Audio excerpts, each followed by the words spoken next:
Escucha las historias de la escena gallega. Audiolibros del Taller de la Memoria de la Fundación AISGE.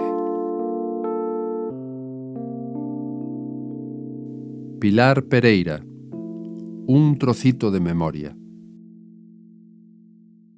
Pilar Pereira, aquella Pili Pereira que en los 60 hizo un poco más nuestra una radio con nombre de estupefaciente, la EAJ4 de la SER, o que le puso alma y voz a la primera Antígona gallega, forma parte de mi mitología particular desde que yo era alumno del hermano Mariano y salía de la Escuela de la Inmaculada por la puerta del patio, con la esperanza, casi siempre infundada, de adivinarle el corazón de las piernas, mientras ella, de pantalones cuando aquí ninguna mujer los llevaba, o de traje saco, mientras fueron una indecencia, insolente y provocadora delante de tanto mamoneo, humeaba la doble moral de los compostelanos echándose un pitillo prohibido en la terraza de un café Colón hoy inexistente.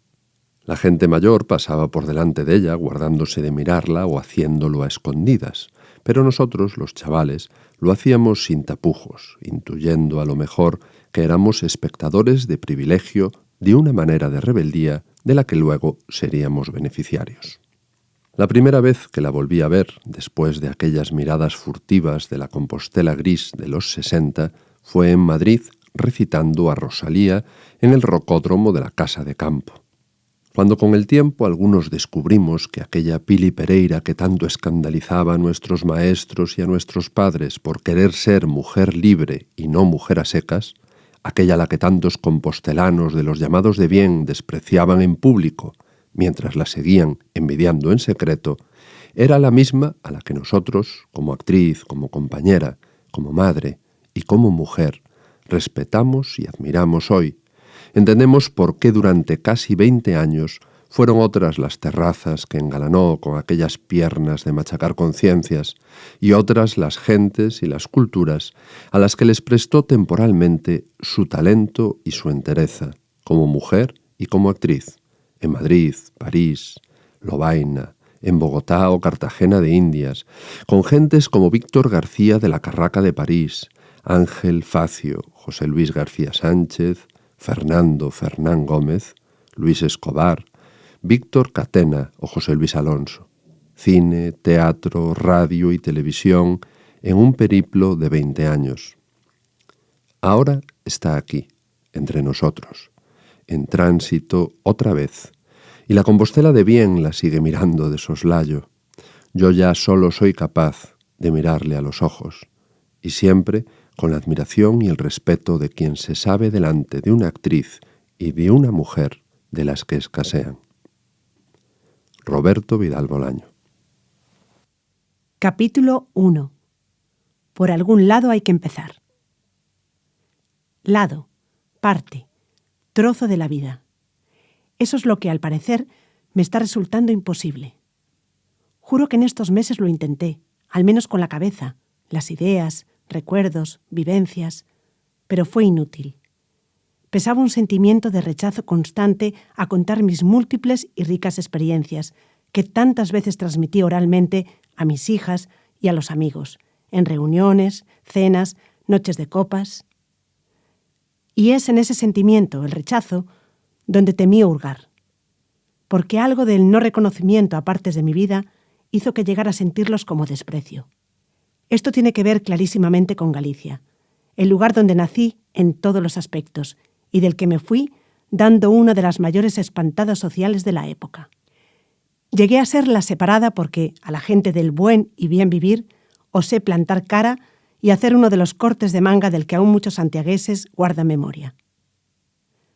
Todo empezó demasiado pronto.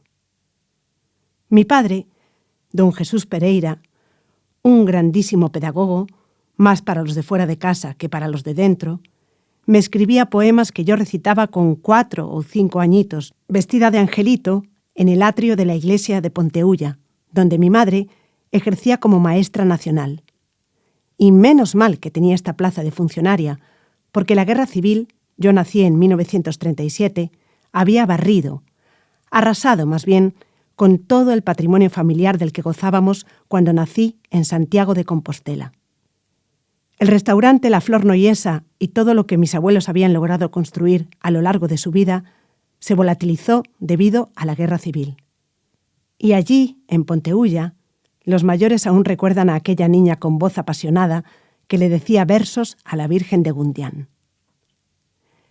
Ya en Santiago, para acceder a los estudios primarios, resulté ser una alumna aventajada, pero con demasiada imaginación, que trasladaba a las trastadas colegiales un día sí y otro también. Las monjas tenían una relación especial con la familia. Mi madre había estado a punto de ser una de ellas. Esto, en vez de privilegios, se convirtió en continuas exigencias, sobre todo en lo que a mis aptitudes recitatorias y teatrales se refiere. En ese colegio, del que acabaron expulsándome, llegué a tener que memorizar poemas infumables de más de 20 páginas. A raíz de mi expulsión fui a parar al Instituto Rosalía de Castro.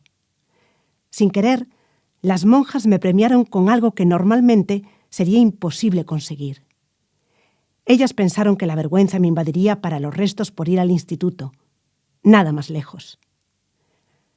Allí seguí teniendo que ver con la poesía y más claramente con el teatro.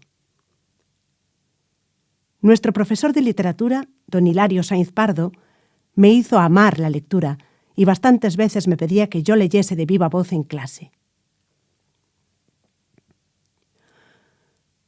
Como todas las chicas de esa época, no dejaba de estar al tanto de las noveluchas de amor. Entre ellas, y la más importante autora, era, cómo no, Corín Tellado.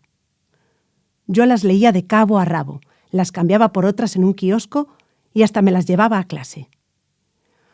Un día estaba precisamente leyéndome la parte final de una de esas novelas con una ansia enorme, porque la cosa estaba entretenidísima, y aunque solía disimular muy bien, me despisté y me quedé embobada con la lectura.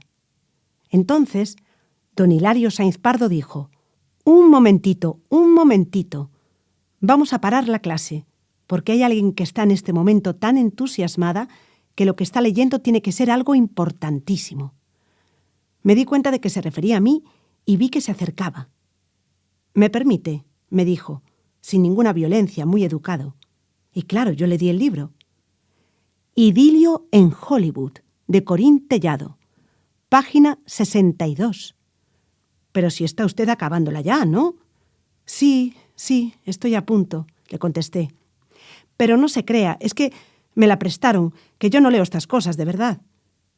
Él, sin devolverme el libro, dijo: «Usted lee muy bien y estoy seguro que es muy interesante, así que lea». Me hizo subir a la tarima, y aunque a mí ya ni me salía la voz, a duras penas pude leer. Robert la apoyó contra el roble. No fui capaz ni de terminar. «Pero lee bien, mujer, que tú lees muy bien, dale emoción», me animaba. Fue una lección muy grande para mí, porque al leerla en público quedó clara la diferencia entre esas obras y las que leíamos en clase, los clásicos. A partir de ahí, mi bagaje de poemas aumentó progresivamente, ya fueran del romancero castellano, del que aprendí casi todo con don Hilario. A cazar va el caballero, a cazar como solía, los perros lleva cansados, el halcón perdido había. O también de poetas gallegos, en especial Rosalía, de la que poco a poco me volví una experta. A los 10 años estrené mi primera obra de teatro con adultos, Cuento de Navidad, de Dickens. La dirigieron 2 hombres, Da Porta, un librero cultísimo de Santiago, y otro del que, desgraciadamente, no recuerdo el nombre. Fue un éxito sin precedentes en el Teatro Principal de Santiago, e hicimos una gira por Ourense, Pontevedra, Coruña y Vigo. ¡Qué emoción! Mi bautizo teatral fue redondo. Aprendí todo el lenguaje necesario para que años más tarde en Madrid diera la impresión de tener un tremendo currículo. Entré muy jovencita a la universidad, con 16 años. Y todo porque, ya en el examen para entrar en el bachillerato, mi nivel educativo era bastante superior al que se pedía, y por eso lo cursé con un año de adelanto. Así que cuando me fui a matricular en la universidad, mi padre tuvo que conseguir una excedencia de escolaridad para acceder a primero de Filosofía y Letras.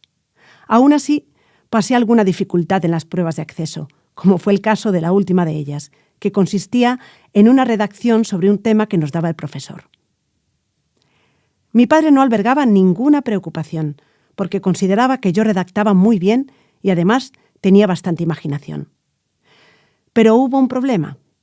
El profesor que nos vino a proponer el tema no lo escribió en la pizarra, sino que lo dijo solo de viva voz, y su pronunciación era bastante mala. Pues ahora, dijo, vais a hacer un trabajito sobre el loro. Claro, me quedé de piedra. ¿Y qué escribo yo sobre los loros? Y mientras veo que todo el mundo escribía y escribía sin parar. Cuando los primeros iban saliendo, mi padre fuera preguntaba, ¿y Pili? Oh, pues allí sigue. Creo que no tiene ni una página escrita. Llegué a tal grado de desesperación que directamente me puse a inventar y a fantasear sobre los loros, los papagayos, y así llené las 2 páginas obligatorias. Lo entregué y salí llorando a lágrima viva. Cuando le conté a mi padre lo que me había pasado, le entró un ataque de risa y fue a hablar con el profesor. Mire, es que ella entendió que le mandaba escribir sobre el loro, pájaro, y no sobre el oro, metal. El profesor, sorprendido, le dijo que no se preocupara, que si yo había sido capaz de escribir 2 páginas sobre el loro, con eso era suficiente. Luego lo leyó en clase. ¿Veis? Esto es un ejemplo de cómo se puede hablar de cualquier cosa. Como pueden ver, ando a traspiés con mis recuerdos. Menos mal que al comenzar este recuento, tuve la gran suerte de encontrar el estupendo material de alguien que se dedicó a la cultura y al teatro en Galicia durante 40 o más años de su vida. Este hombre, Rodolfo López Veiga, con el que tuve mucho que ver, había guardado celosamente, en álbumes que hoy huelen a humedad, todas nuestras andanzas, actividades, toda la vida de un montón de gente de aquella época tan gris, tan escura, como diría Franco Grande en su libro Os tempos escuros. Lo que nos unía a todos era una gran ilusión y capacidad de sorpresa que nos abrió la mente y el corazón. Al mismo tiempo, y jovencísima también, entré en la radio a trabajar. Aquí, EAJ4, Radio Galicia en Santiago de Compostela, de la Sociedad Española de Radiodifusión. Llegué a ser muy, muy famosa. Aún hoy en la Plaza de Abastos, la gente mayor me grita «¡Ey, locutora, Pili Pereira!». Si después de este chaparrón de recuerdos mezclados logro organizarme, puede que logre dar cuenta de una época épica que vivimos en Compostela alrededor del teatro y la farándula. Volvemos a Ponteulla. Ya os conté que mi madre era maestra nacional de esa aldea, donde pasé mis primeros 9 años. Claro que las vacaciones, y algunas veces a lo largo del curso escolar, íbamos a Santiago. Aquel viaje en el Castromil destartalado, tanto como la propia carretera, era una verdadera odisea. El tiempo empleado en el viaje, apenas 22 kilómetros, podía durar de 2,5 a 3 horas. Dependía del clima y de la cantidad de viajeros que había que recoger a lo largo del camino. Madanela, la de los huevos, Teresa, con los gallos vivos y peleando, la señora Manuela, con el queso y con la leche. Sí, mujeres, gran mayoría de mujeres.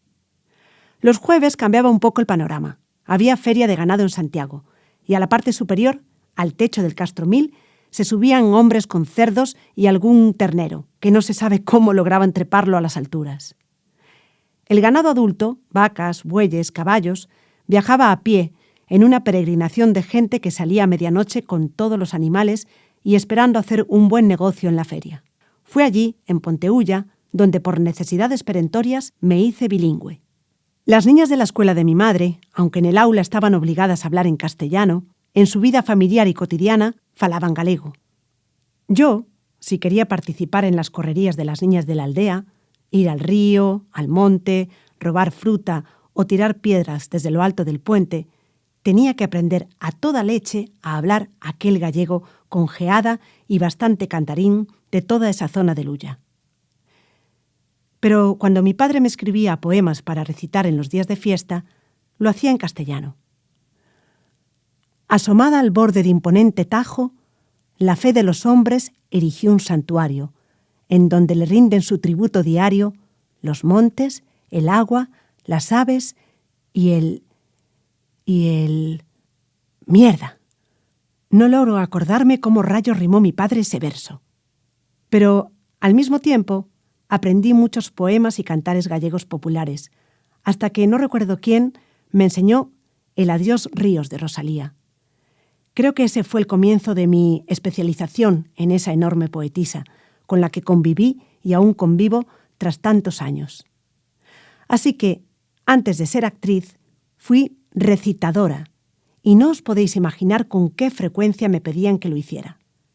Cuando volví definitivamente a Santiago, fui adoptada por un grupo de intelectuales que se autodenominaban Os 12, que me traían y me llevaban de evento en festival y de comilonas a xuntanzas, al final de las cuales yo terminaba subida encima de algo, incluido palcos de música, y recitando a Rosalía.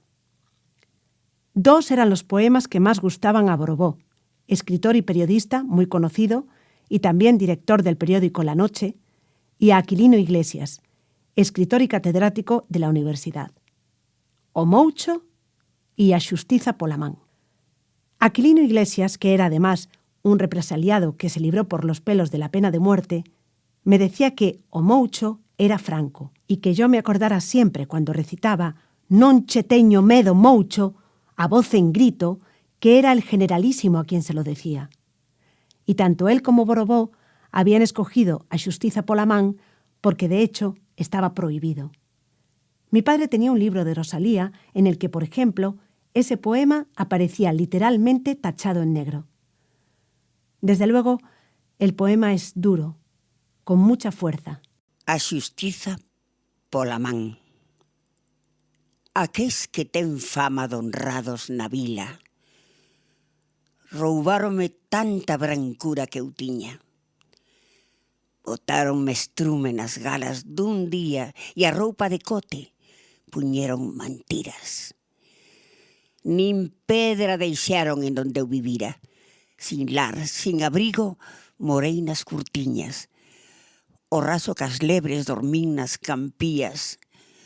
Meus fillos, meus anxos que tanto eu quería, morreron.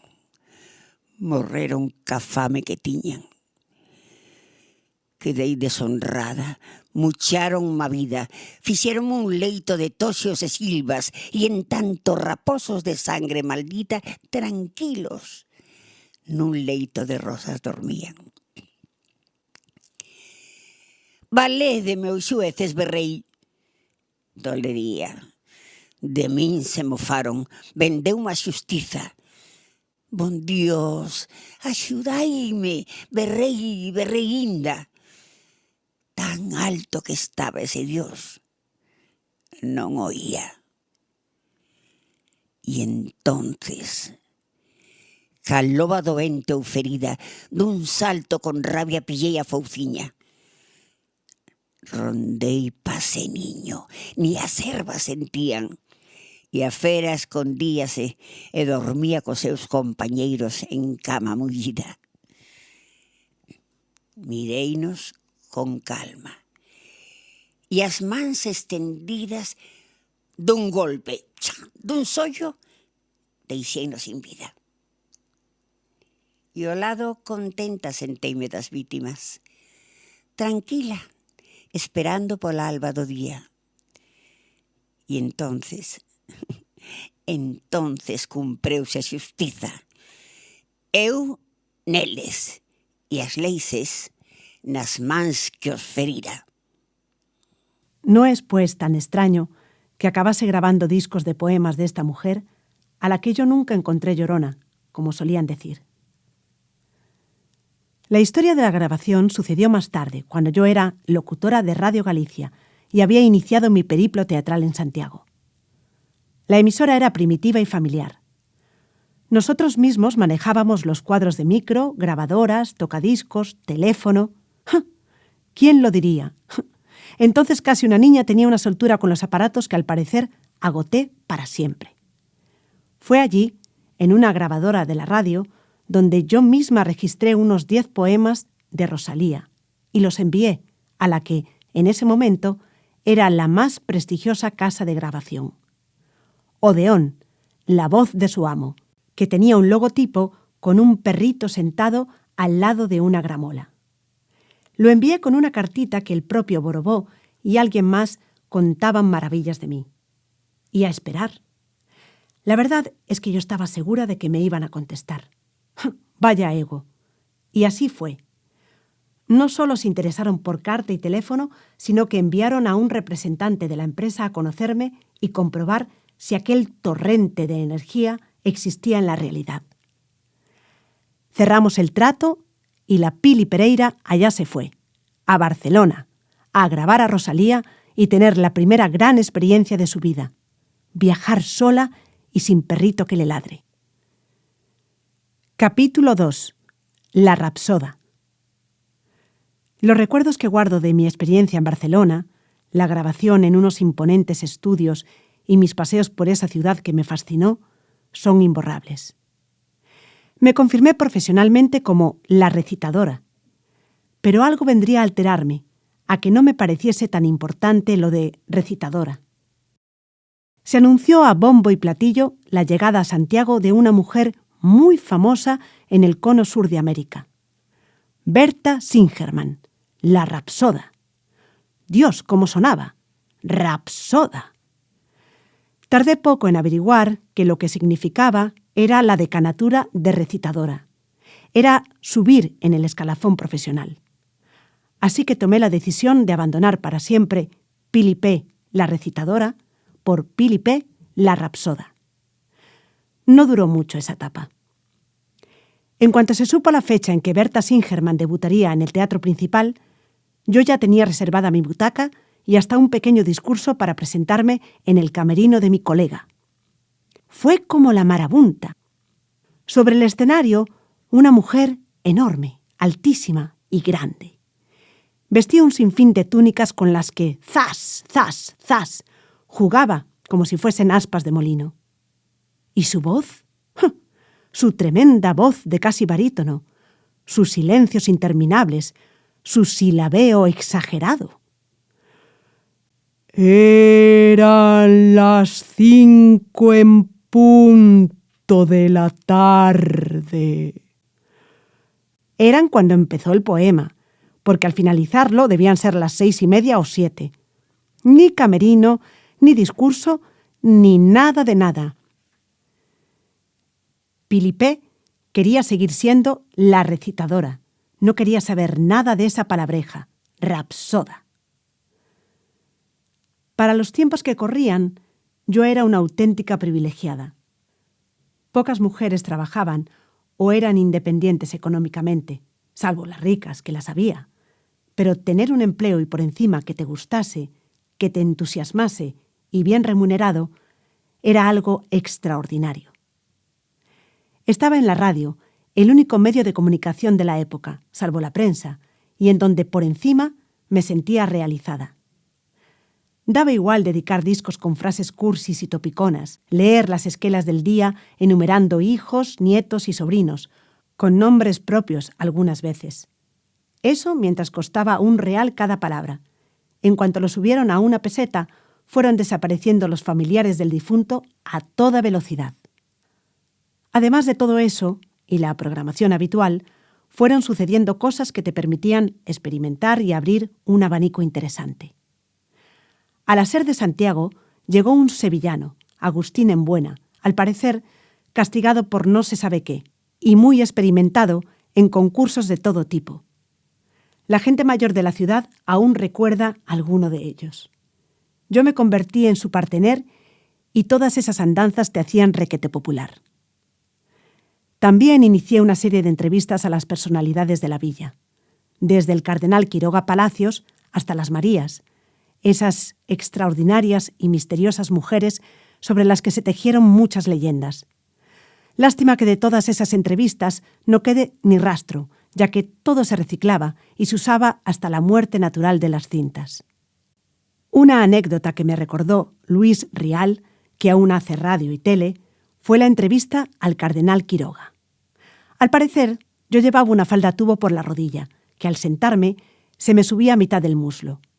Lo que me contó Luis fue la mímica de los compañeros de la emisora, incluido el director, un juez muy conocido, intentando que bajase la falda porque el cardenal no le quitaba ojo a mis piernas. Para mí misma había un momento estelar, los últimos minutos antes de cerrar la radio, 12 de la noche aproximadamente, en que la Pili P anunciaba poesía en la noche. Y tal cual, con una mano en el plato del disco para ilustrar con música de fondo el poema escogido, todas las ondas hercianas para mí. Bla, bla, bla, bla, bla. Hice muchos amigos poetas, jovencitos, estudiantes la mayoría, y algunos de ellos figuran hoy en la antología poética gallega. Fueron buenos tiempos. Todo esto se fue combinando con el teatro. Una de las primeras obras que hice fue El Zoo de Cristal, de Tennessee Williams, con el director con el que trabajaría intensamente los primeros años de mi vida, tanto en el TEU, Teatro Español Universitario, como en la Asociación Cultural Cantigas y Agarimos. Entre obras universales y de autores gallegos, entre puestas en escena y lecturas dramatizadas, nos hicimos un buen repertorio. La gente de Santiago iba al teatro y teníamos una excelente acogida. Recuerdo el único monólogo que representé entonces, Antes del desayuno, de O'Neill.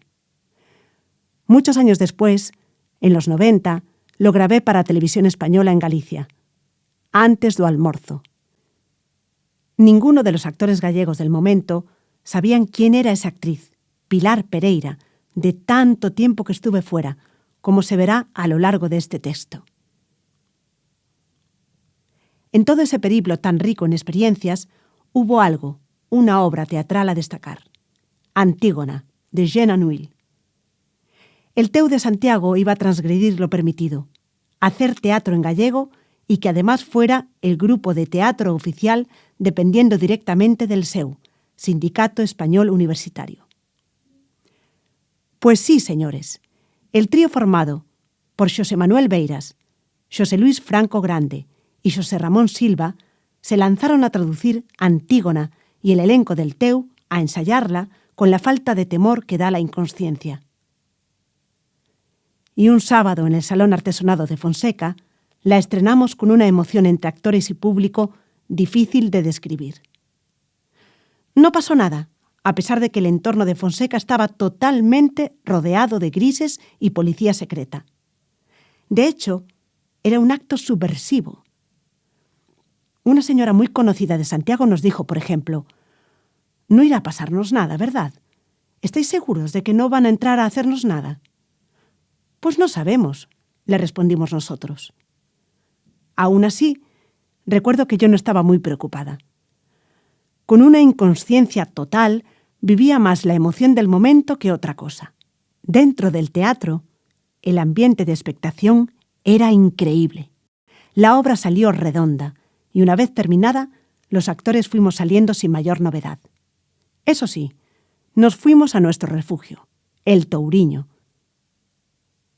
que tenía una especie de trastienda en donde se reunían los subversivos a festejar y a beber lo que llamábamos submarinos, jarras de cerveza en las que metíamos vasos de orujo.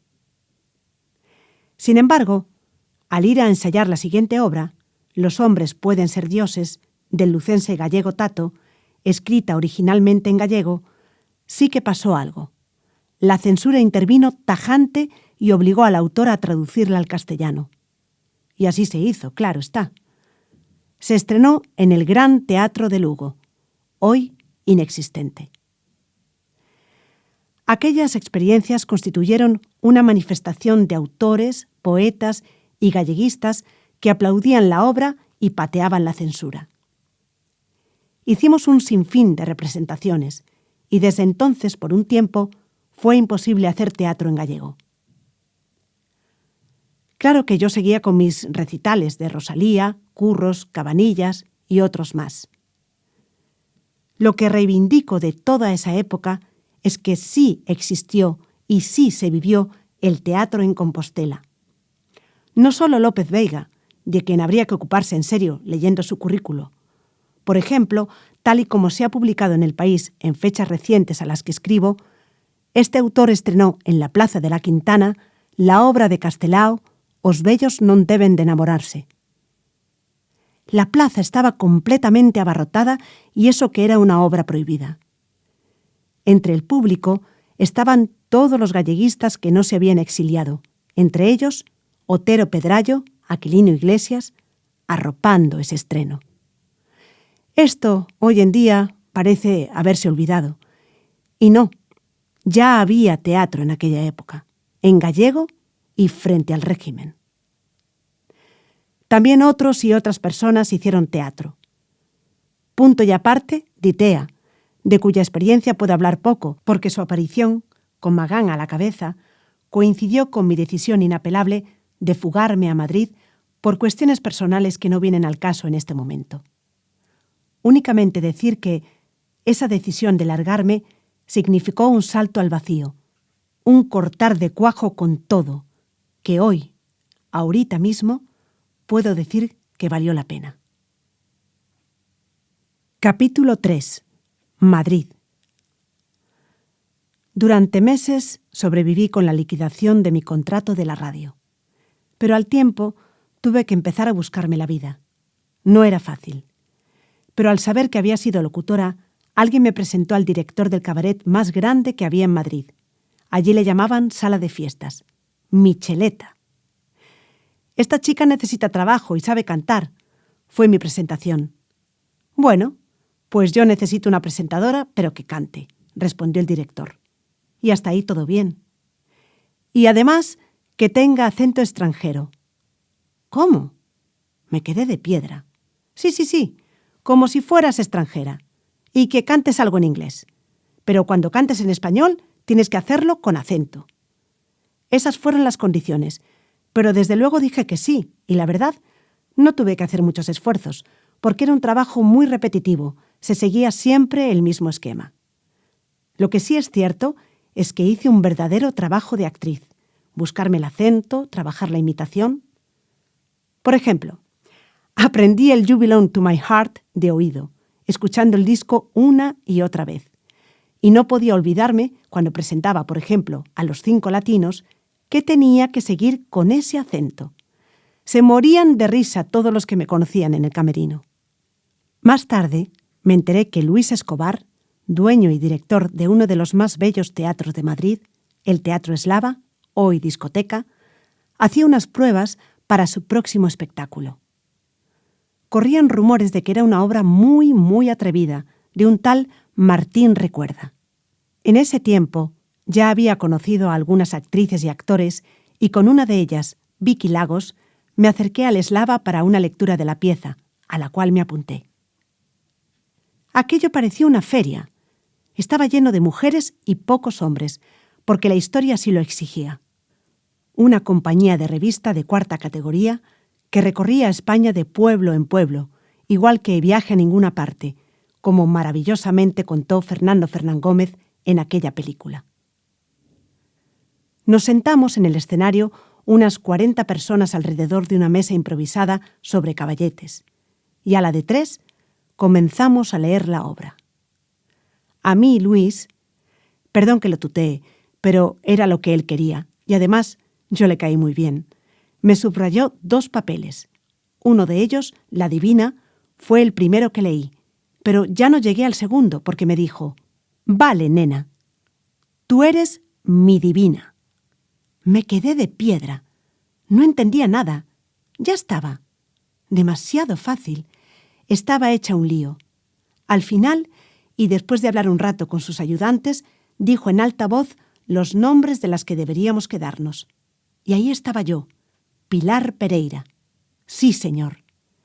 Desde entonces, Pili había crecido. Era Pilar. No puedo explicar las emociones que me inundaron ese día. Una perfecta desconocida, y así, sin más, consigo uno de los papeles más bonitos de la obra. Con Luis Escobar tuve a lo largo de los años una magnífica relación. Me llamaba su divina, y me repetía cientos de veces que no me quitara el flequillo. Creo que le hice bastante caso. Ese estreno, en 1963, si alguien tiene curiosidad y recurre a las hemerotecas de la época, tuvo mucha resonancia y críticas encontradísimas. Lo que sí recuerdo es el teatro lleno durante los 4 meses que duró la función. Fue un buen comienzo. Como las fechas no las tengo exactas y siempre me llevé bastante mal con el calendario, seguiré hilando los recuerdos de casi una década como buenamente pueda.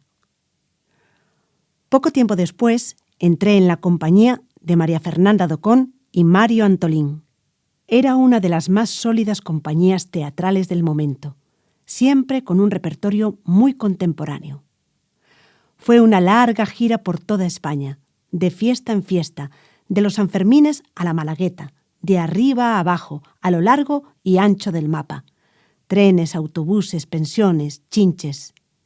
A veces hacíamos 3 funciones diarias, la infantil, vespertina y nocturna, pero fijas siempre 2, tarde y noche. Las entretenidas de Miura y los derechos de la mujer de Alfonso Paso constituían el repertorio de ese verano. En el reparto, entre otros, Carlos Muñoz, Valeriano Andrés, Ricardo Merino, Ana María Morales, hermana de Gracita, Carmen Liaño y Pilar Cebrián, que tuvo y tiene una larguísima historia en las cosas del corazón. Además, María Fernanda, naturalmente, y yo misma. Fue un gran aprendizaje, el mejor que un actor puede pedir. Días y días frente a públicos diferentes, culturas diferentes e incluso cambiando de papel cuando era necesario. Recuerdo una anécdota en Úbeda, un preciosísimo pueblo andaluz, donde le escuchamos a unos paisanos la siguiente conversación. «Escucha, ¿hoy hay teatro en el Principal?» «Sí. ¿Y de qué? ¿De pierna o de hablar?» Eso definía claramente los tipos de espectáculo que se hacían a lo largo y ancho de este país. O revista musical, algo realmente único como género, o teatro tradicional, clásico o moderno. Aún hoy, cuando paso por alguna ciudad, recuerdo casi cinematográficamente dónde está el teatro o un mesón baratito donde cenar y algún hostal o pensión asequible a nuestros pobres bolsillos. Precisamente, en el Teatro Principal, recuerdo que al salir de una función, el director le propuso discretamente al elenco masculino quedar para ver unas películas porno antiguas. Las chicas lo oímos y le dijimos que también queríamos verlas. «Hombre, es que no es para mujeres», nos contestó. Nosotras nos rebotamos mucho, claro. «¿Cómo que no es para mujeres? Nosotras vamos a verlas». E insistimos tanto que al final accedió. Nos pusieron en un palco, lejos de ellos, que querían estar a sus anchas, aunque estuvieron bastante incómodos. Y las vimos. Nunca me reí tanto en mi vida. Eran películas de los años 20 y, naturalmente, el sexo contado con aquellas imágenes a toda velocidad era de lo más divertido. Fue la primera vez que vi películas porno y, con todo, eran mucho mejores que las de ahora. En Madrid viví en todo tipo de sitios. Varios pisos compartidos, era lo más normal, y hostales. Y en uno de ellos tuve la suerte de conocer a una danesa, Doris Ken, que en realidad se llamaba Doris Krukenberg, con la que tuve una entrañable amistad. Ella era bailarina clásica del ballet danés, pero creció demasiado y acabó siendo vedette de la compañía de revista de Celia Gámez, en la que también coincidió con Concha Velasco. Recuerdo que cantaba en una revista: «Anda, llévame, mami, por favor, llévame al colegio, que ya soy mayor, y quiero estudiar con un profesor, y quiero saber lo que es el amor». Era divertido verla sobresalir entre las vedettes chiquititas que solían trabajar con Celia Gámez. Trabajamos juntas en una pieza teatral, Las ratas suben a la ciudad, del importantísimo periodista, editor y director del diario Pueblo, Emilio Romero. La obra era mediocre. Para mí ese concepto es peor que mala, sin ningún interés, pero pretenciosa. El autor creía estar haciendo una gran crítica social. En aquellos días, Fernando Fernán Gómez estaba pasando un mal momento, castigado por sus ideas, sus opiniones y su evidente deseo de libertad. Emilio Romero aprovechó la ocasión y le propuso dirigir la obra. A Fernando le tocó aceptar. Éramos pocos actores. Arturo Fernández, Nuria Torray, de la que guardo estupendos recuerdos, un actor viejito que no recuerdo su nombre, Doris Ken y Pilar Pereira. Tengo que decir que a pesar de lo mal que lo pasó Fernando en esas circunstancias, fue un honor para mí trabajar con él y haber continuado luego una grata relación.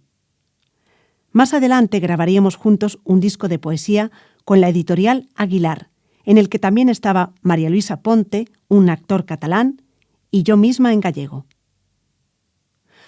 Os recuerdo que mis historias no son cronológicas. Creo que lo siguiente que hice fue La gobernadora de Jacinto Benavente, dirigida por Víctor Andrés Catena. Las protagonistas eran glorias del teatro español, de las que habían cruzado varias veces el charco. Era una heroicidad llevarse toda la parafernalia teatral al otro lado del Atlántico. Una de ellas era María Arias, la otra Lola Membrives, dos glorias nacionales que tenían un repertorio en su cabeza de más de 30 obras teatrales. Ambas se tiraban pullas continuamente, eran muy divertidas.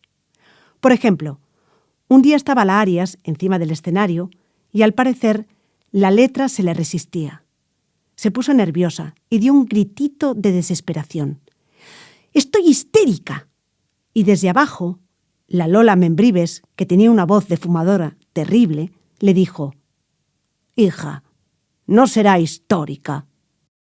Estando en el Teatro Valle Inclán, en la calle Recoletos, otro que ya no existe, apareció por Madrid un director norteamericano, Edward Fuller, sobrino del famoso director de cine Samuel Fuller.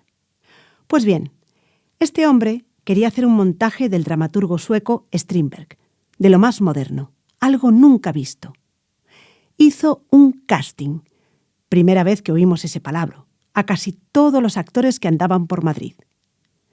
Eligió a Lola Gaos, Paco Merino, Paco Guijar y le faltaba la dama joven para completar el reparto. Yo no fui al casting porque estaba trabajando en La gobernadora, pero de nuevo esa suerte de la cual gozaba me premió. El señor Fuller vino a verme a mí. Fue también a otros teatros, claro, pero a los 3 días Víctor Andrés Catena me dijo: «Pilar, Fuller quiere que seas tú el personaje de la Sonata de los Espectros. ¿Me dejas 2 semanas para sustituirte?» Otra vez me quedé de piedra. Y bueno, así fue. Ensayaba por las mañanas en el Teatro Goya, también desaparecido, y por las tardes, durante esas 2 semanas, continué las representaciones de La gobernadora. Fueron casi 2 meses de ensayos durísimos. Tuve que aprender a caminar sobre unos coturnos de 20 centímetros, pero como si llevase zapatillas. El traje era otro incordio, corsé apretadísimo y 3 faldas, una encima de otra, más el traje. El señor Fuller me hizo llorar varias veces, muchas veces, pero valió la pena. Le precedía una fama mundial, dado que ya en Estados Unidos era el único dramaturgo que hacía montajes de autores importantes como Strindberg. Y precisamente, de América, traía ya en la cabeza el montaje, que quería repetir punto por punto. Si me indicaba, por ejemplo, cómo colocar una mano apoyada en una gárgola y yo cambiaba levemente la posición, paraba el ensayo completo y me echaba la gran bronca. O me decía, con su acento americano: «Atraviesa el escenario como si fueses una palomita a punto de volar». Yo, con todos esos faldones y el calzado, perpleja, no entendía muy bien cómo quería conseguir tal cosa. «Estás muy pesada, parece que pesaras 100 kilos, Pilar». Y a repetir, y a repetir. Hasta entonces no había tenido nunca unos ensayos tan técnicos, pero el resultado fue fantástico. Era como una caja de música, funcionaba y fluía, solo, a la perfección. El éxito que tuvo puede verse en la revista número 52 de Primer Acto y en la revista Triunfo, donde nuestras fotos ocupaban la portada y la contraportada. Fue una gozada. Con Lola Gaos, después de mis periplos por el mundo, a mi vuelta a Madrid en los 80, volví a compartir marchas anti-OTAN a Torrejón de Ardoz y algunas meriendas en su casa. Hice más teatro, algo de tele, y cuando estaba en lo mejor, con regularidad de contratos y hasta un apartamento para mí sola, un día fui a ver a los Goliardos. Quedé alucinada.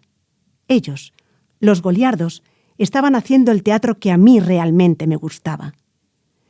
Ellos también me gustaban, mucho, mucho. Tanto que me acerqué al final de la función y pregunté: ¿qué hay que hacer para entrar a trabajar con vosotros? Me miraron de arriba a abajo. Sabían que yo me estaba ganando la vida bastante bien en el teatro. Oye, chica, aquí no se gana un duro, ¿eh? Piénsatelo bien, no te conviene. Pero como siempre, fui cabezota. Y me quedé. Me piden que hable y que cuente más sobre los Goliardos. Yo creo que hay literatura suficiente sobre esta compañía teatral absolutamente independiente. Para los conservadores de la época eran gentes de costumbres relajadas, y si ya las mujeres que trabajábamos en el teatro teníamos fama de putas para arriba, en los Goliardos esto aumentaba hasta límites inauditos. Creo que ellos, con un gran sentido del humor, llamaron Villa Borghese al chalet en la zona de Arturo Soria, donde algunos convivieron y era un punto de encuentro. Con ellos aprendí cosas, miles de cosas, de los que tienen que crear de la nada. Conocí gente maravillosa de la que aún guardo buenos recuerdos. Julia Peña, Juanjo Otegui, Ángel Facio, María Antonia García Sánchez, Gamero, etcétera, etcétera.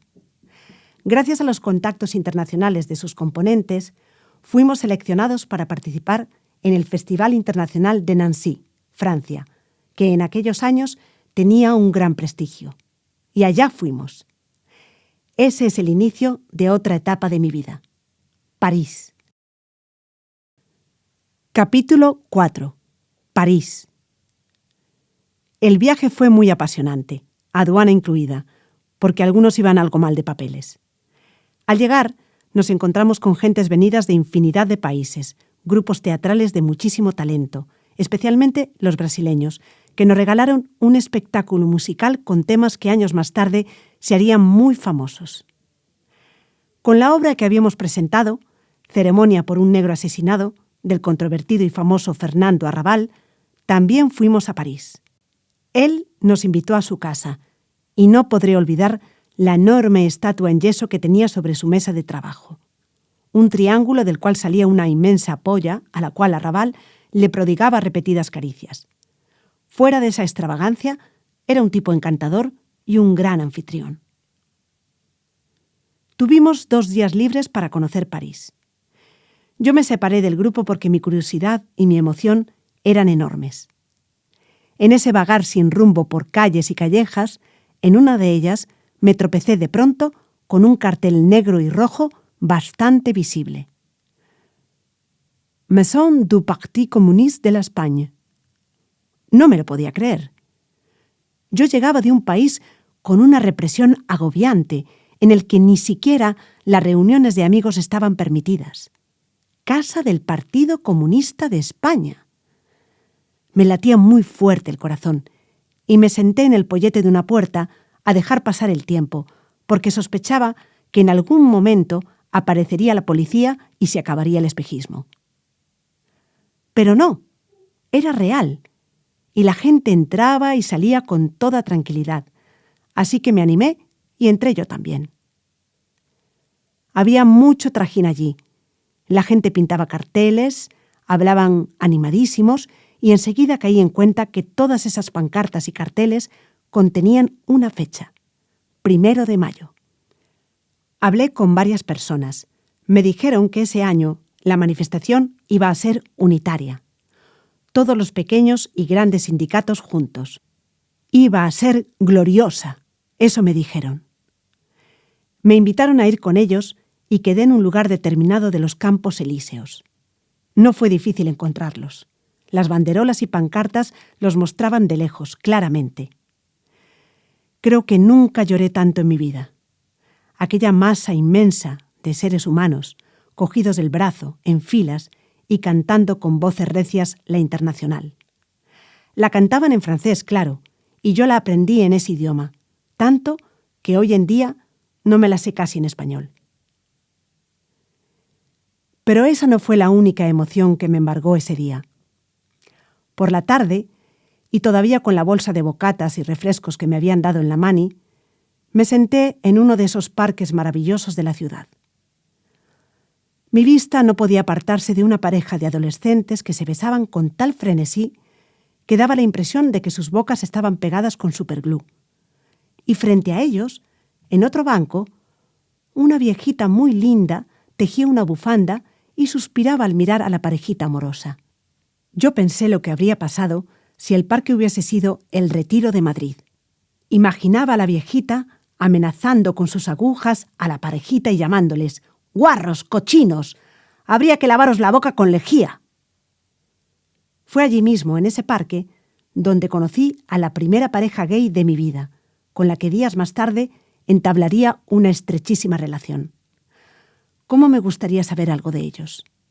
Hablamos largo y tendido, y les hice saber mi deseo de quedarme en esa ciudad, París, que me tenía atrapada.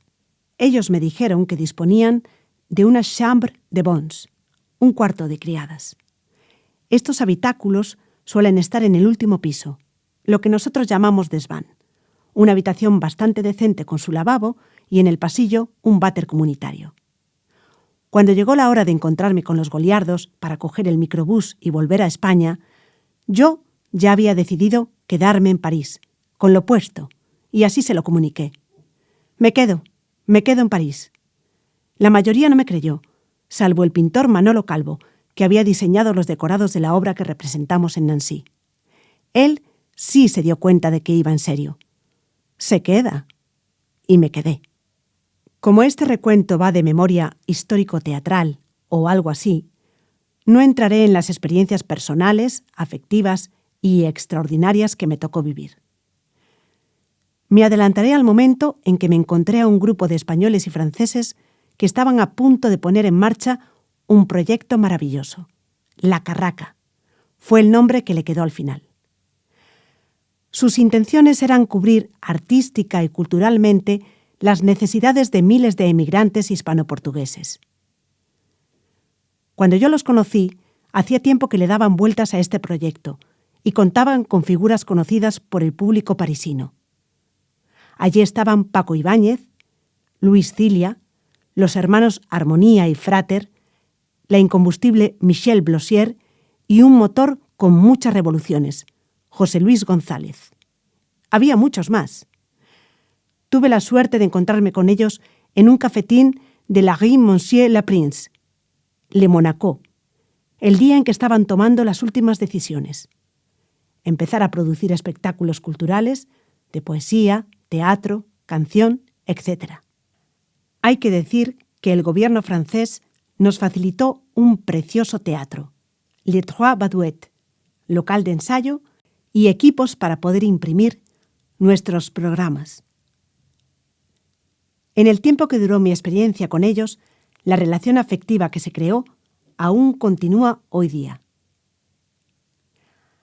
Algo extraordinario que también viví en París ocurrió un día que me topé de frente a...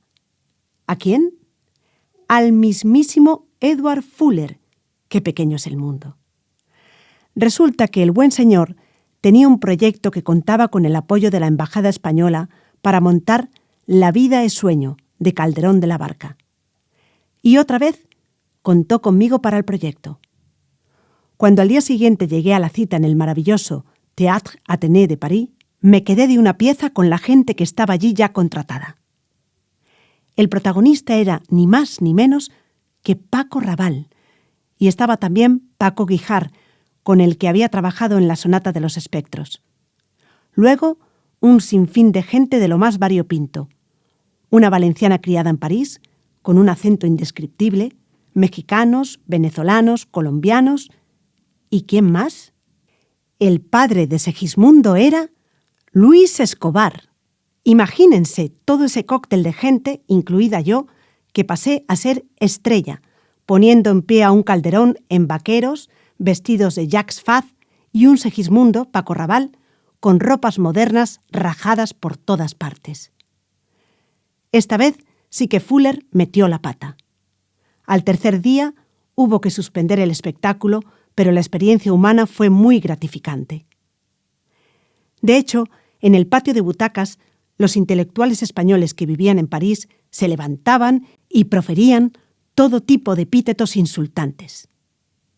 El comienzo era con Luis Escobar, que salía a escena con una cámara de televisión antigua, de ruedas, como el Marqués de las Marismas. Le contaba al público por qué estaba su hijo Segismundo encerrado. Luego se iluminaba la cueva, que por cierto era tal cual una cueva sacada de Alí Babá y los 40 ladrones. Y aparecía Paco Rabanne con la camisa abierta, moreno y enfundado en unos vaqueros completamente rajados. De esta guisa comenzaba el famoso parlamento de La vida es sueño. Por si fuera poco, salía luego a escena la actriz valenciana con un acento rarísimo, mezcla de francés, español y valenciano. Para cuando salí yo, tuve que contener la risa con todas mis fuerzas. Paco Rabanne me decía: ¿y vos quién sois? Yo soy Estrella. Y yo, como iba vestida con un traje que calzaba un aro enorme alrededor, Paco continuaba así: más bien dijerais el sol. Y eso formaba parte del texto. Supongo que Fuller quiso hacer una versión contemporánea de Calderón. El problema es que mantuvo el texto en verso y sonaba de lo más cursi. Vamos a dejar París, porque como dije, solo me referiré en esta ocasión a lo que tenga que ver con el teatro. Para mi desarrollo personal, el resto de las experiencias fueron vitales. Después de que mayo 68 me atropellara, y lo digo positivamente, tuve que ir a curar mis heridas a Bélgica. Hasta allí se había trasladado Carmen, mi hermana pequeña, a la que hacía años no veía y que trabajaba en el hospital universitario. Me diagnosticaron una anemia importante y me quedé a curarme por un tiempito que duró casi 5 años. Mi vida en Lovaina fue una historia muy personal.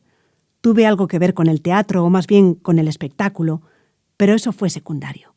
Lo principal fue el amor, no solo por un hombre, sino también por un continente, América Latina. Era la época gloriosa de Cuba y de cuando el Che se fue a Bolivia, donde lo mataron. Pasaron muchísimas cosas que me hicieron crecer. Allí nació Alexandra, mi segunda hija, de papá colombiano, Jorge Bosa. Esos años fueron muy bien aprovechados, pero, como vengo repitiendo, pertenecen a otras esferas de mi vida. Con Jorge Bosa, Alexandra y Marta, mi hija mayor, fruto de mi único matrimonio en Santiago, a finales de 1970, nos fuimos para Colombia. Una anécdota simpática es que yo había propuesto ir en barco para cambiar de continente más despacito. El barco se llamaba Leonardo da Vinci, pero jamás hicimos esa travesía.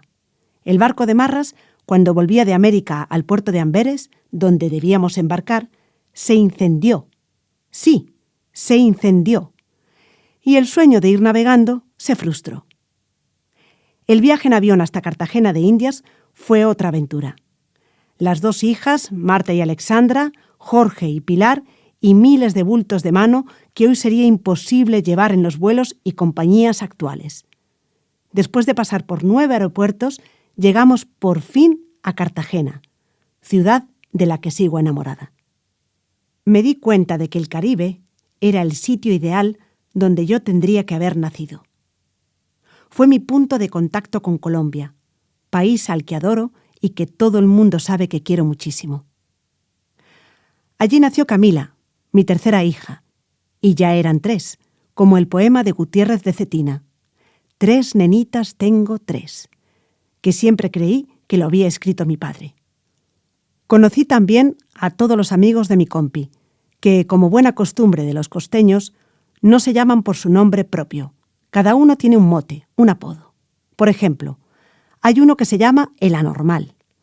Otro se llama el chocho, porque allí el chocho tiene otro significado. En definitiva, tuve que aprender todo un nuevo vocabulario desconocido para mí. Por ejemplo, culo no se puede decir, es malsonante. Ellos utilizan mejor nalgas o posaderas. Pero claro, en mitad de la playa, a voz en grito, a veces yo les decía a mis hijas: «¡Cuidado, que te vas a caer de culo!». La reacción era de esperar. Decenas de personas se daban la vuelta para mirar quién era aquella grosera que decía esas cosas a gritos. Enriquecí muchísimo el vocabulario, no solo por sus tabúes lingüísticos, sino porque utilizan palabras que nosotros ya hemos olvidado del español antiguo. Di paseos maravillosos por las islas que rodean a Cartagena de Indias, como las Islas del Rosario, donde Felipe González fue a veranear numerosas veces. Por otra parte, la cultura cartagenera está muy influenciada por los árabes. De hecho, hay muchos libaneses o sirios, por ejemplo. Por eso la cocina es una delicia, llena de colores y sabores. Aquella es para mí una tierra de grandísimas amistades, que aún conservo. Además, con la familia de mi chico creo que tuve una suerte increíble. Mi suegra, en realidad, nunca me casé con su hijo, era una de las mujeres más inteligentes, modernas y atractivas que jamás he encontrado. A los 6 meses nos fuimos de Cartagena de Indias a Bogotá, buscando trabajo. Jorge lo encontró rápido en la universidad, en la Facultad de Psicología. Yo quería, en principio, dedicarme al teatro o a la televisión, pero como teníamos que cuidar de las niñas, antes de nada me puse a buscar dónde las podía dejar por si empezaba a trabajar. Y me di cuenta de que solo había parkings infantiles, es decir, ni un solo sitio con una idea educativa básica. Aunque no lo he dicho antes, yo en Lovaina había terminado mi carrera de psicología, además de sexología infantil, psicopedagogía, de manera que con ese bagaje y la vocación de mi padre, que también estaba dentro de mí, decidí montar una guardería, que allí se llaman prekinder. Al centro le di nombre una noche. Me vino de repente, al enterarme de que niño en griego es paidos. Y de el paidos me siento muy orgullosa. La afluencia de niños era increíble. De hecho, tuve que cambiar muchísimas veces de local. Además de la pedagogía, me dediqué a la política. Milité como trotskista en el Partido Socialista de los Trabajadores, el PST.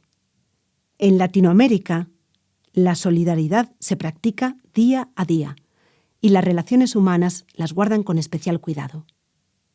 Entre mis amistades colombianas, por ejemplo, está Laura Restrepo, grandísima escritora y de la que conservo una dedicatoria que me incluyó en uno de sus libros. A Pilar, que como yo, hace lo que le da la gana.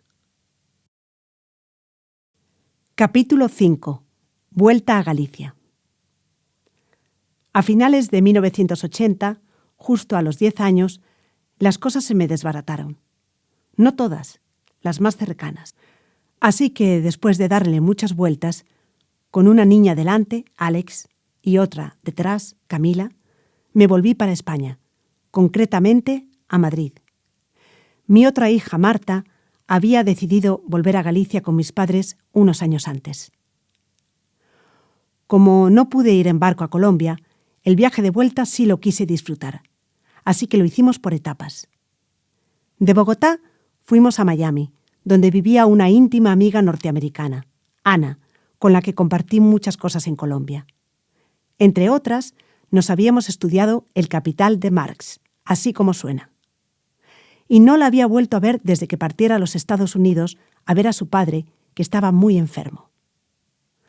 Al poco tiempo, su padre falleció y se enteró de que era heredera de una fortuna incalculable.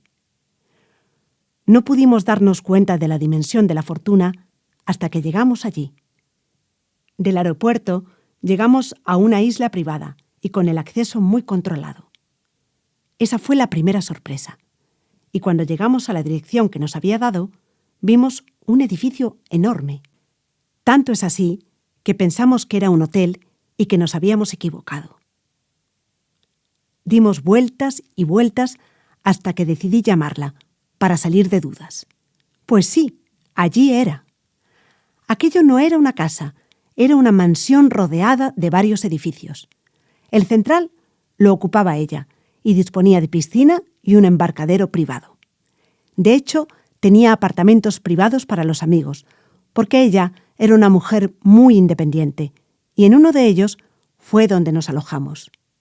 Quienes lo pasaron de maravilla fueron mis hijas, que hasta engordaron de tanta Coca-Cola y porquerías que comieron. Aprovechando que estábamos en Estados Unidos, mis suegros les hicieron un regalo a mis hijas.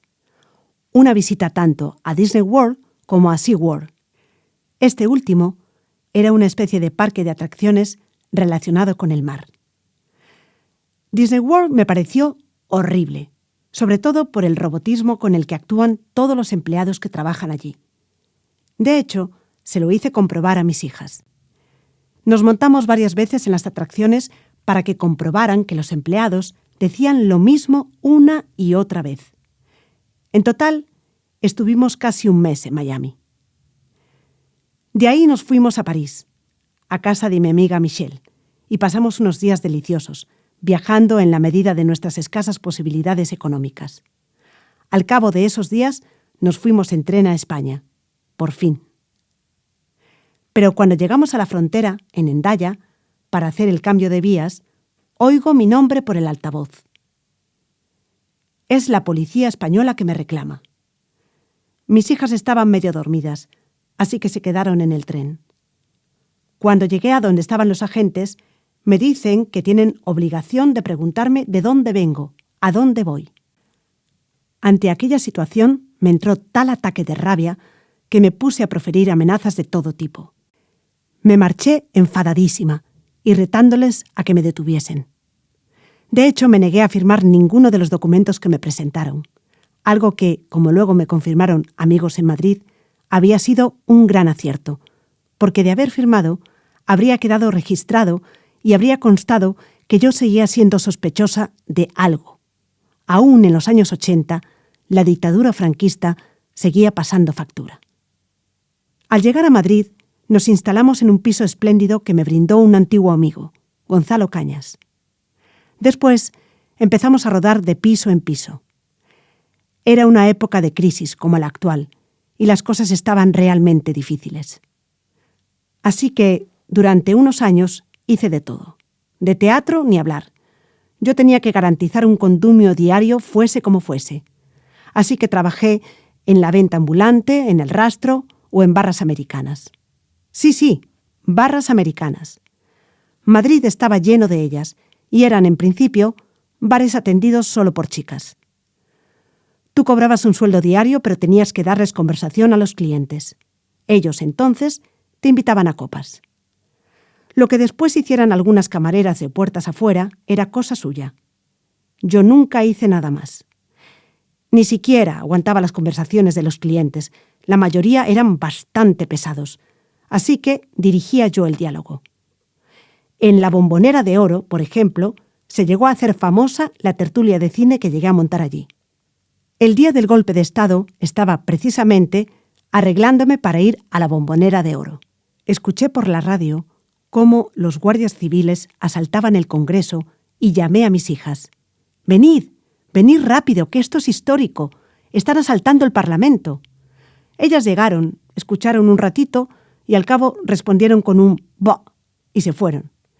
Pero al poco tiempo la casa se llenó de gente, sobre todo argentinos que todavía no tenían regularizada su situación en España. No paraban de pedirme cosas, que fuera a comprar comida, que se querían esconder allí. Yo les tranquilizaba. Tal y como están las cosas en España, no os preocupéis, la democracia ya no tiene vuelta atrás. En ese momento, un periodista que había conocido en Bélgica, Walter Aubrich, y que fue durante muchos años el corresponsal en España para un famoso periódico alemán, me dijo que se iba al Hotel Palace, en donde se habían dado cita numerosos políticos. Me preguntó si quería ir con él. No se hable más. ¿Cómo no voy a querer ir? Me pasé la noche entera allí. De hecho, vi llegar a la mujer de Santiago Carrillo, a la que le ofrecieron una suite. Ella, ni corta ni perezosa, dijo: «En mi vida he estado en una suite. Pues claro que me voy a la suite». Y así viví el golpe, en primera línea de fuego. También en aquella época hice algo de doblaje y un sinfín de cosas más. De cualquier modo, ni mis hijas ni yo tenemos la sensación de una época trágica. Dura sí, pero alegre a pesar de todo. Mi casa, la nuestra, una vez más, era la casa de Tócame Roque, y por eso hicimos nuevas y estupendas amistades. Más tarde, cuando las niñas se hicieron grandecitas, volví a tener ansias de hacer teatro. Empecé por cosas pequeñas con poetas latinoamericanos, sobre todo argentinos. Recitales en cafés teatro, como La Manuela, sobre todo, y alguna que otra cosilla. Tuve un breve personaje en La noche más larga, de José Luis García Sánchez, La caja de Pandora, en Televisión Española, y un capítulo de la serie Ramón y Cajal. En mis salidas nocturnas conocí a Jaro, Teresa Vallejo, Antonio Bueno, Valentín Gascón, Ángeles Ladrón de Guevara y muchos más. Fue surgiendo la idea de montar un espectáculo en base a una dramaturgia del poeta César Vallejo, El placer que nos destierra. Lo sacamos adelante y vean, señores, ahí está esa foto con ese reparto de lujo. Yo le pedí a Paco Ibáñez que compusiera unas músicas y aunque César Vallejo le parecía arduo, lo hizo. ¿Y de qué manera? En uno de sus últimos CDs incluyó el tema Amada, para quien quiera disfrutarla. A Juan Diego no me costó convencerlo para que encarnara al protagonista, porque sabía cuánto admiraba y amaba, tanto como yo, a César Vallejo. Nos dedicó su valioso tiempo. Además, tener el lujo de que Antonio López nos cediera uno de sus cuadros para el cartel. Ese fue otro milagro. Y también diría que toda la gente que está en esa foto fue importantísima para el éxito del montaje. En esas estaba por Madrid, con mi hija Camila a punto de ingresar en la universidad, cuando en Galicia alguien se acordó de mí. En concreto fue Maximino Fernández Queizán. Me quería para ser la señora Flora, en Así é, se vos parece, de Pirandello, en el Centro Dramático Galego. Así fue mi vuelta a una ciudad de la cual, cuando me fugué, juré no volver a pisar. ¡Qué mentirosa! Después de la obra de Pirandello y también en el CDG, participé en la obra de Cunqueiro O incerto señor Don Hamlet, dirigida por Ricardo Salvat. Ahí tuve la oportunidad de conocer a casi todas las familias del teatro gallego. Guardo imborrables recuerdos del compañerismo, comilonas y parrandas que compartíamos. Fui muy feliz en aquella época y, de hecho, incluso estaba recuperando el tiempo perdido con mi hija Marta, que estaba pasando muy malos momentos. Además, ocurrió algo muy trágico. La víspera de irnos a Lisboa de gira con el Hamlet, Marta se acostó y no despertó más. De no haber tenido el calor y la fuerza que me transmitieron generosamente todos mis compañeros de reparto, no sé lo que habría pasado. Para mí misma, y en parte porque los teatreros que me tocó conocer anteriormente me dieron ejemplos de lo que significa la profesión de actor, decidí, después de enterrar a Marta en el cementerio de Boisaca, que iría con los compañeros a Lisboa. Esa es otra de las historias que guardo para siempre en el baúl de mis recuerdos. Sobre todo porque aquella función todo el mundo coincidió en que fue mágica. Esa es la palabra. Recuerdo vivamente el inicio en el que yo tenía que gritar «Benvidos a Elsinor, señores». Entonces, la ya fallecida Marisa Soto, a su vez, gritó «Vai por Marta», en medio del teatro. Aquella muestra de afecto me dio mucha más energía. Me fui quedando en Galicia. Al principio mantenía mi pisito de Madrid, pero poco a poco, como salí a trabajo y Camila decidió seguir su carrera en la Universidad de Santiago, nos instalamos aquí. Y hasta ahora. He trabajado con muchas compañías, pero como la historia del teatro en Galicia en los últimos 30 años ya la cuentan ampliamente mis compañeros, voy a hacer un resumen, o más bien, un currículum de los últimos años. Hablaré de mi experiencia personal con la compañía de teatro que llevaba mi nombre, Compañía Pilar Pereira, y con la cual estrené 3 obras de teatro escritas por mí misma. Poco a poco me di cuenta de que me apetecía contar cosas, pero no acertaba cómo hacerlo. Caí en la cuenta de que tendría que ser algo muy íntimo, de un solo personaje, algo, en definitiva, para que contase yo misma. Así que empecé a escribir, y lo que quise escribir fue el retrato de una época terrible. Franco Grande, en su libro Os tempos escuros, describe en pequeñas frases Compostela, la ciudad más cruel del mundo en esa época, para una mujer sobre todo.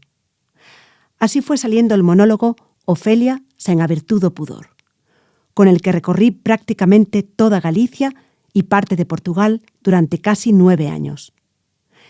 En esa historia cuento lo brutas y bestias que eran las monjas, porque tuve que ver bastante con ellas, por ejemplo.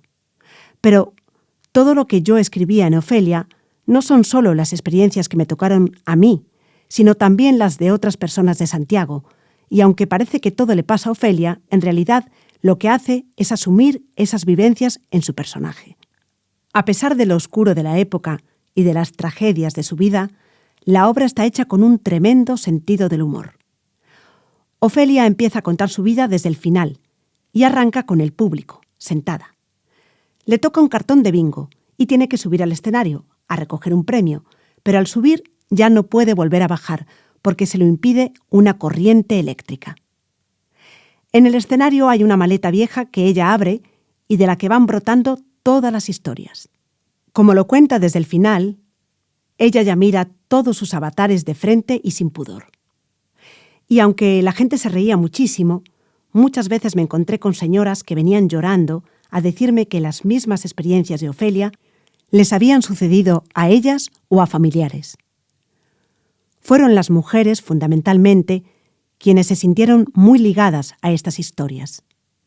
Al final, Ofelia cuenta que su último novio fue un mexicano que le enseñó a cantar. Así que de la maleta saca una peluca rubia, una boa de plumas y un casete, y termina con cabaret. Tuve críticas muy buenas con Ofelia, que representa una época feliz de mi vida, sobre todo por cómo se fue trabajando la obra en la cocina de mi casa, punto de encuentro en numerosas ocasiones para mucha gente de la profesión en Galicia. En esa cocina fui ayudada con una generosidad tremenda por Xavier Estévez, Belén Constenla, Elena Seijo, Fernando da Costa, Camila, mi hija, o Xan Cejudo, que era un enamorado de ese texto y que me dijo que en su momento, que si se publicaba, él quería hacer el prólogo. Me dirigió Kiko Cadaval, pero seguramente me olvido de muchos otros. El día que lo estrené en la Sala Caritel de Ourense, que era un cabaret, pero que se convirtió en una sala de teatro, vinieron compañeros de todas partes a verlo y sentí, una vez más, el calor de los compañeros. Además de Ofelia, también tengo que mencionar una pequeña pieza cabaretera, Contrátenos por favor, escrita y dirigida por mí, y finalmente Un lunar vermello con pintiñas azuis, dirigida por Kiko Cadaval. También hice mucha televisión, desde series como Mareas Vivas, Rías Baixas, donde tuve un papel fijo muy querido por el público y por el cual a veces me siguen llamando Felisa, Galicia Express, Cuarto sin ascensor, etc. En cine he tenido la suerte de que el director Xavier Bermúdez contara siempre conmigo para sus películas, Nena, León y Olvido y Rafael, así como su mujer, la también cineasta Manane Rodríguez, que me llamó para su largometraje Un cuento para Olivia. He participado en numerosos cortometrajes, desde con chavales de escuelas que están empezando con entusiasmo hasta con directores más veteranos. Aunque en todos participé con las mismas ganas, guardo un recuerdo especial de Madres, de Mario Iglesias, el cual fue galardonado con el premio al mejor corto de la SGAE.